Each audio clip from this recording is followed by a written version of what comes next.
ప్రస్తుతం municipal chairman రాజనర్స్ గారు మనతో ఉన్నారు. వారిని అడిగి తెలుసుకుందాం. సార్ చెప్పండి సార్, ఎప్పటి నుంచి మీరు ఆలయానికి వస్తున్నారు? నేను ఈ ఆలయానికి కనీసం ఒక 20 సంవత్సరాల నుంచి ప్రతి మంగళవారం తప్పక అమ్మవారిని దర్శించుకొని పనులు ప్రారంభం చేస్తాం. ముఖ్యంగా ఈ దసరా నవరాత్రి సందర్భంగా అమ్మవారిని 9 రోజులు కొలిసి ఈ ప్రాంత ప్రజలందరూ కూడా పెట్టింది పేరుగా నమ్ముకున్నటువంటి అన్నీ జరుగుతాయని నమ్మకంతో ప్రజలంతా కూడా ఎక్కువ అమ్మవారి దగ్గరికి వస్తారు. ఈ నవరాత్రులు అయితే రోజు కూడా అన్నదానం చేసి ప్రజలకు అన్ని ఏర్పాట్లు కూడా గుడి కమిటీ వాళ్ళు కూడా చేస్తారు. నిజంగా కూడా అమ్మవారిని మనం ఏది కోరుచుకుంటే అది అయితే నమ్మకం తప్పకుండా ఈ ప్రాంత ప్రజలకు ఉంది. తప్పక అది నెరవేరుతుంది. సార్ చెప్పండి సార్, చుట్టుపక్కల నుంచి కూడా చాలా మంది పబ్లిక్ అమ్మవారి దగ్గరికి దర్శించుకోవడానికి వస్తున్నారు. ఎందుకు అసలు ఇంత మహిమలు ఏంటంటారు అమ్మవారి దగ్గర?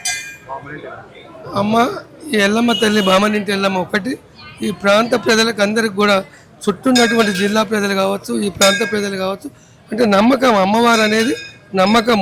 వారు ఏదైతే కోరుకుంటారో కోరికలన్నీ నెరవేరుస్తున్నాయి కాబట్టి తప్పకుండా ఇదంతా దినదిన అభివృద్ధి జరిగి 20 సంవత్సరాల క్రితం చిన్నగా ఉన్నటువంటి టెంపుల్ దినదిన అభివృద్ధి జరిగి ప్రజల మనోభావాలు మంచి నమ్మకంతో పోతుంది కాబట్టి అందుకే అమ్మవారిని కొలుస్తారు. తెలంగాణలోని పవిత్రమైన భూమి సిద్దిపేటలో ఉంది ఒక ఆధ్యాత్మిక శక్తి కేంద్రం. అది మరెవరో కాదు, రేణుకా ఎల్లమ్మ అమ్మవారి ఆలయం. ఈ ఆలయం శతాబ్దాలుగా భక్తుల ఆరాధన స్థలంగా వెలుగొందుతుంది. మాతా శక్తి అవతారమైన రేణుకాదేవి అనగా ఎల్లమ్మ అమ్మవారు ప్రేమకు, పవిత్రతకు, క్షమకు ప్రతీకగా నిలుస్తుంది.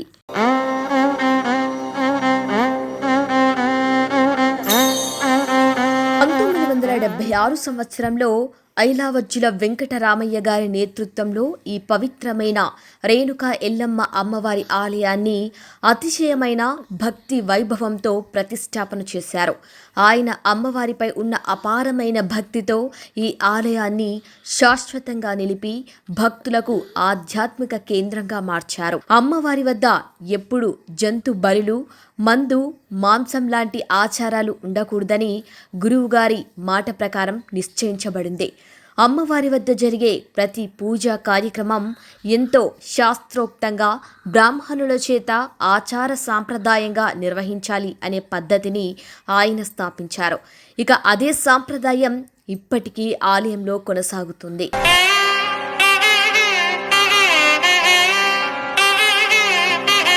ఇక గర్భగుడిలోకి ప్రవేశించగానే అమ్మవారు భక్తులకు అద్భుతమైన రూపంలో దర్శనమిస్తారు. అమ్మవారు సింహ వాహనంపై కూర్చొని తలపై నాగశేష కిరీటంతో చతుర్భుజ రూపంలో ఎంతో అందంగా దర్శనమిస్తారు. ఒకవైపు కొడుకు పరశురాముడు, మరోవైపు భర్త జమదగ్ని మహర్షి దర్శనమిస్తారు. ఈ దివ్య దృశ్యం చూసిన ప్రతి భక్తుడికి మనసుకు హర్షం, కళ్లకు ఆనందం కలుగుతుంది.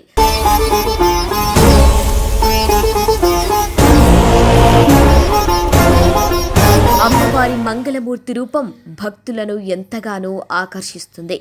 అమ్మవారిని దర్శించుకునేందుకు ప్రతి మంగళవారం, శుక్రవారం రోజుల్లో ఎక్కువ మంది భక్తులు ఇక్కడికి వస్తుంటారు. సిద్దిపేట ప్రాంతవాసులే కాకుండా మహారాష్ట్ర, కర్ణాటక ఇలా ఎన్నో రాష్ట్రాల నుంచి కూడా అమ్మవారిని దర్శించుకోవటానికి భక్తులు వస్తూ ఉంటారు. ఇంట్లో శుభకార్యాలున్నా, కొత్త వ్యాపారం మొదలు పెట్టాలన్నా లేదా ఏదైనా మంచి పని చేయాలన్నా ముందుగా ఇక్కడ అమ్మవారి ఆశీర్వాదం తీసుకొని వెళ్తే అన్ని విజయాలే లభిస్తాయని ఇక్కడి భక్తుల ప్రగాఢ నమ్మకం.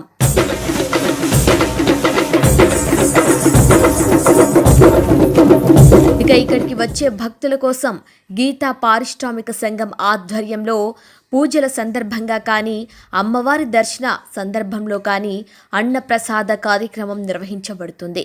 ఇక అమ్మవారికి ప్రతిరోజు నిత్య పూజలు, బోనాలు, కుంకుమార్చన వంటి కార్యక్రమాలను ఎంతో భక్తిభావంతో చేస్తారు.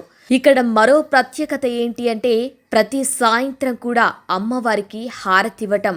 అది చూడటానికి ఎంతో మనోహరంగా ఉంటుంది. ఆ దీపాల కాంతిలో మెరుస్తున్న అమ్మవారి ముఖ దర్శనం భక్తులకు అద్భుతమైన ఆధ్యాత్మిక అనుభూతినిస్తుంది.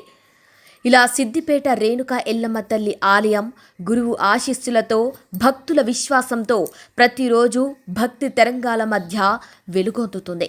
ఇక్కడికి వచ్చిన ప్రతి భక్తుడు తల్లి దివ్య కరుణతో తన కోరికలు నెరవేర్చుకొని వెళ్తుంటారు. మీరు కూడా ఇక్కడ అమ్మవారి ఆశీర్వాదంతో జీవితంలో ఆరోగ్యం, శాంతి, సంతోషం, విజయాలతో ఉండాలని మనస్ఫూర్తిగా కోరుకుంటున్నాం.